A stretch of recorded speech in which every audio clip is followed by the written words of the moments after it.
Fires raged on city streets across France during May Day rallies Monday as black-clad anarchists clashed with police during union-led protests against French President Emmanuel Macron's controversial pension reform.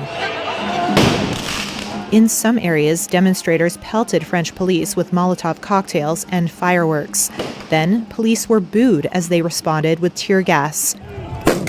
In Lyon, riot police were seen retreating on a bridge as projectiles were thrown. In another location, they were seen charging forward. Anarchists also clashed with riot police in the city of Nantes in front of regional offices and local administration buildings, some of which were burned. About 200 people were arrested, officials say, as hundreds of thousands of people took to the streets in protest. After Macron last month raised the retirement age by 2 years to 64, despite widespread and multi-sector strikes. The reform, which Macron says is necessary to protect the health of the pension budget, will be implemented gradually starting on September 1st. But protesters like Clara Bossard say Macron overstepped.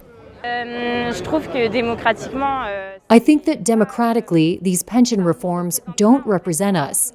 We elected people who were supposed to listen to us, and we realized that we're not really being listened to because there were a lot of us on the streets, and these were reforms adopted by force.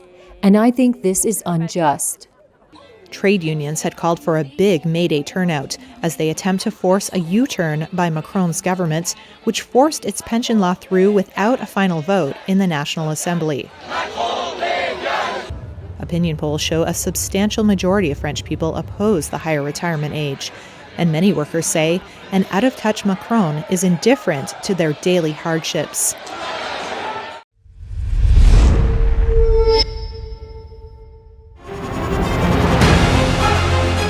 Email exchanges from inside the BBC, they talk about the risk of violating Indian laws.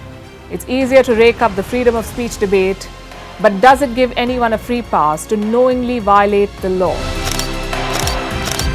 America supports India because it needs India's support in return.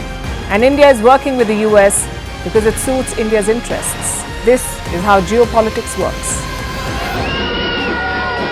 Last night, he diffused a crisis with his defense minister. But today, Netanyahu was confronted with a new problem. His cabinet seems to have rebelled against him.